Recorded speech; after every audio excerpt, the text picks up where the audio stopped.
ఇల్లాలి కోరిక. భూపతికి కచేరీలో చిన్న ఉద్యోగం. సాయంత్రం పని ముగియగానే అతడు తోటి ఉద్యోగులతో పాటు ఇంటికి బయలుదేరాడు. ఇంటిని సమీపిస్తుండగా భార్య నీల వాకిట్లో నిలబడి ఉండడం కంటపడగానే అతడి మనస్సు చివుక్కుమన్నది. నీల ఎంతో నిరుత్సాహంగా, ఈరోజు కూడా మంచి పనసపండు దొరకలేదా అని అడిగింది. దొరికితే తేకపోదునా, దుకాణం వాడు రేపు మంచి పళ్ళు వస్తాయని చెప్పాడు అంటూ భూపతి తల పక్కకు తిప్పుకున్నాడు. భూపతి సంపాదన ఇంటి ఖర్చులకు బొటాబొటీగా సరిపోతుంది. నెలల నుండి ఉన్న భార్య ఈనాటి వరకు అతన్ని అది తినాలని ఉన్నది, ఇది తినాలని ఉన్నది అంటూ ఏమీ కోరలేదు. కానీ ఈ మధ్య ఆమెకు పనసపండు తినాలన్న కోరిక కలిగింది. ఆమె మొహమాట పడుతూనే ఈ సంగతి భర్తకు చెప్పింది. పనసపండు కొనాలంటే కనీసం 6 రూపాయలైనా కావాలి. నెలాఖరు రోజులు కావడంతో భూపతి దగ్గర అంత మొత్తం లేదు. అప్పు అడుగుదామంటే తోటి ఉద్యోగుల పరిస్థితి అలాగే ఉన్నదని అతడికి బాగా తెలుసు.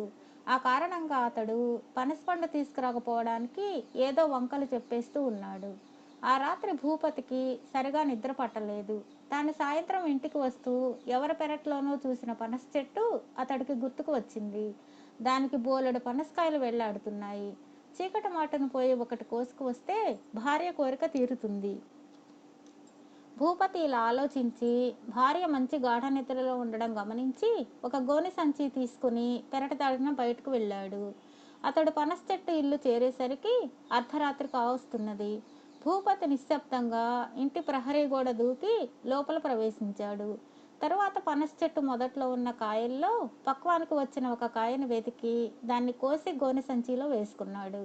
అయితే భూపతికి అంత బరువున్న పనసకాయతో గోడ దూకటం సాధ్యపడలేదు. అతడు వీధి వాకిలి తెరుచుకొని బయటకు పోవచ్చులే అనుకుంటూ గోడ పక్కగా కొంత దూరం నడిచి అక్కడ కనబడిన దృశ్యం చూసి నిర్ఘాంతపోయాడు. ఒక మనిషి గుబురుగా పెరిగిన జామ మొక్కల మధ్యన చీకట్లో గుంట తవ్వుతున్నాడు. అతడి పక్కన గోనె సంచిలో ఏదో వస్తువు ఉన్నది. తను దొంగగా పెరట్లోకి వచ్చిన సంగతి మర్చిపోయిన భూపతి ఎవరు వాళ్ళు అంటూ ఆ మనిషిని కరుకుగా ప్రశ్నించాడు. గుంట తవ్వుతున్న మనిషి ఆ ప్రశ్న వింటూనే అదిరిపడి చేతిలో ఉన్న గుణపాన్ని జార విడుస్తూ, బాబాబు కాస్త గొంతు తగ్గించి మాట్లాడు, మా ఆవిడ లేచి వస్తుంది అన్నాడు మెల్లగా. మూసి ఉన్న పెరటి తలుపులకేసి భయం భయంగా చూస్తున్నాడు. అతను ఆ ఇంటి యజమాని అని తెలుసుకున్న భూపతి వెలవెలపోతూ భుజాన ఉన్న గోనె సంచిని కింద పెట్టి, క్షమించండి, మా ఆవిడ కోసం మీ చెట్టు నుంచి ఒక పనసకాయ కోసుకుపోతున్నాను అన్నాడు. ఇంటి యజమాని భూపతి ముఖం కేసి ఒకసారి ఆశ్చర్యంగా చూసి, పనసకాయ ఒకటి కాకపోతే 10 కోసుకు వెళ్ళు. ముందు ఈ గుంట తవ్వడంలో నాకు కాస్త సాయం చేయి బాబు. ఈ గోనె సంచిలో ఉన్న చచ్చిన పిల్లిని గుట్టుమొట్టుగా పాతి పెట్టాలి అన్నాడు. భూపతి బతుకు జీవుడా అనుకుని గుణపం తీసుకుని గుంట తవ్వసాగాడు. ఇంటి యజమాని చిన్న గొంతుతో గోనెల సంచిలో ఉన్న పిల్లి కథ ఇలా చెప్పాడు. ఆ పిల్లి అంటే అతడి భార్యకు పంచప్రాణాలు. 4 రోజుల క్రితం ఆమె బంధువుల ఇంటికి పెళ్లికి వెళుతూ పిల్లిని కూడా తీసుకుపోవాలనుకున్నది. ఇప్పటికే ఆమెకు ఆ పిల్లికి ఉన్న నేస్తాన్ని గురించి పక్క ఇళ్ల వాళ్ళు కథలు కథలుగా చెప్పుకుంటున్నారు. ఆ కారణం వల్ల భర్త ఆమెతో దాన్ని ఇక్కడే వదిలి వెళ్ళు, పెళ్లికి వెళుతూ పిల్లిని చంకన పెట్టుకుపోవడం దేనికి, అక్కడ నలుగురు విడ్డూరంగా చెప్పుకునేందుకా అన్నాడు. ఆమె కొంచెం సేపు ఆలోచించి, ఆ మాట నిజమే, ఆ కొత్త చోట నా ముత్యాల పిల్లికి దిష్టి తగిలినా తగలొచ్చు, ఇక్కడే వదిలి వెళతాను, దాని ఆలనా పాలనా నువ్వే చూడాలి, తిరిగి వచ్చాక అది ఏమాత్రం చిక్కిపోయినట్లు కనిపించినా నీకు 4 రోజుల పాటు పస్తే మరి అన్నది. ఆమె వెళ్ళిన మరుక్షణం నుంచి పిల్లి అరుస్తూ ఇల్లంతా తిరగసాగింది. ఈ 4 రోజులుగా అది పాలవాసన కూడా చూడలేదు. సొమ్మసిల్లి గోడవారుగా ముడుచుకు పడుకున్నది.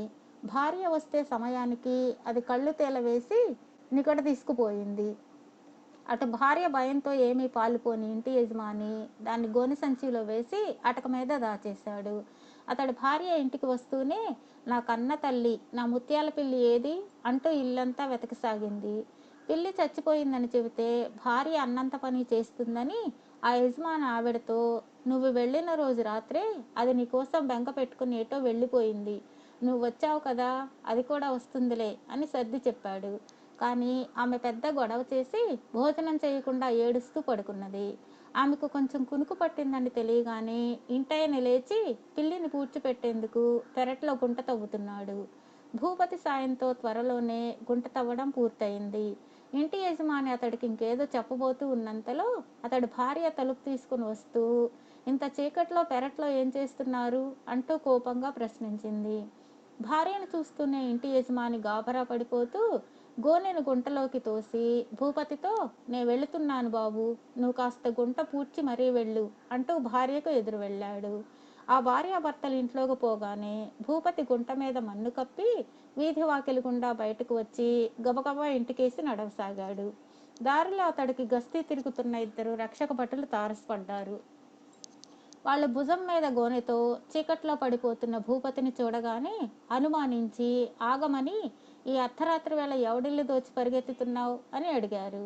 భూపతి గజగజ వణికిపోతూ, అయ్యా, నేను పరిగెత్తడం లేదు, మామూలుగానే నెమ్మదిగా నడిచిపోతున్నాను. నేనేం దొంగను కాదు, నా భార్య కోసం పనసకాయ పట్టుకు వెళుతున్నాను అన్నాడు. నీ మాట నమ్మమంటావా అంటూ ఒక రక్షక భటుడు చేతిలో ఉన్న కర్రతో గోనెను పొడిచాడు. ఆ వెంటనే గోనెలో నుంచి మ్యావ్ అన్న పిల్లి అరుపు వినిపించింది.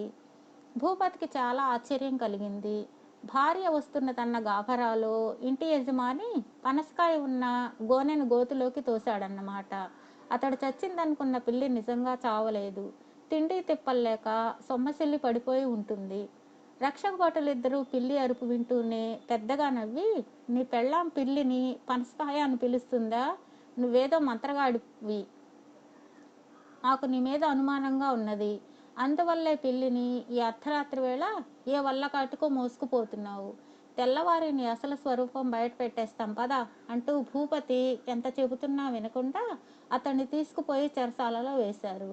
బాగా పొద్దెక్కిన తర్వాత చెరసాల అధికారి అక్కడికి వచ్చాడు. రక్షక భటులు ఆయనతో, రాత్రి ఒకడిని పట్టుకున్నాం, వాడు మంత్రగాడని మా అనుమానం అని చెప్పి భూపతి ఉన్న గది దగ్గరకు తీసుకుపోయారు. భూపతి అధికారిని చూసి చాలా వింతపడ్డాడు. రాత్రి ఆయన్నే పెళ్ళాం దగ్గర పిల్లిలా అతడు చూసింది. భూపతిని ఆ పక్కనే ఉన్న పిల్లిని చూడగానే అధికారికి సంగతి తెలిసిపోయింది. చచ్చిపోయిందనుకున్న పిల్లి బతికి ఉండడం కంటపడగానే ఆయనకు కలిగిన ఆనందం అంతా ఇంతా కాదు. ఇక తాను ఇప్పట్లో భార్యకు భయపడే పనే లేదు. ఆయన రక్షక భటుల కేసి కళ్ళెర చేస్తూ చూసి, ఈయన ఎంతో కాలంగా నాకు తెలుసు, గొప్ప మర్యాదస్తుడు, పెద్ద మనిషి. ఈయన మీరు మంత్రగాడు, దొంగ అంటూ చెరసాల్లో పెట్టింది, ఇక్కడి నుంచి కదలండి అంటూ హుంకరించాడు. రక్షక భటులు బెంబేలు పడిపోతూ అక్కడి నుంచి వెళ్ళిపోగానే చెరసాలాధికారి భూపతిని విడుదల చేసి పిల్లిని ఆప్యాయంగా చేతుల్లోకి తీసుకుని, మా కన్న తల్లి ప్రాణదాతలు మీరు, మీ రుణం ఎలా తీర్చుకోవాలో బోధపడ్డం లేదు. బంగారం లాంటి మీ పనసకాయ నా తొందరపాటు వల్ల గోతిపాలైంది. ఈ డబ్బుతో మీ ఆవిడకు మంచి పనసపండు కొనుక్కు వెళ్ళండి అంటూ వద్దన్నా వినకుండా బలవంతంగా భూపతి చేతిలో 10 రూపాయలు పెట్టాడు. భూపతి పరమానంద పడిపోతూ అక్కడి నుంచి బయలుదేరి బజార్లో మంచి పనసపండు కొని ఇంటి దారి పట్టాడు. అతడు ఇల్లు చేరగానే వాకిట్లో పొరుగింటి మంత్రసాని పుల్లమ్మ ఎదురుపడి, రాత్రంతా కనిపించలేదు, ఎక్కడికి వెళ్ళావు అని అడిగింది చిరుకోపంగా. ఏం చెప్పాలో తోచని భూపతి, మా ఆవిడ కోసం పనసపండు తెచ్చేందుకు వెళ్ళాను అన్నాడు. ఆ జవాబుకు పుల్లమ్మ నవ్వి, ఇక పనసపండుతో పనిలేదులే, నీ భార్య ఈ తెల్లవారు గట్ల పనసపండు లాంటి బాబుని కన్నది, లోపలికి రా చూద్దువు గాని అని ఆనందంగా చెప్పింది.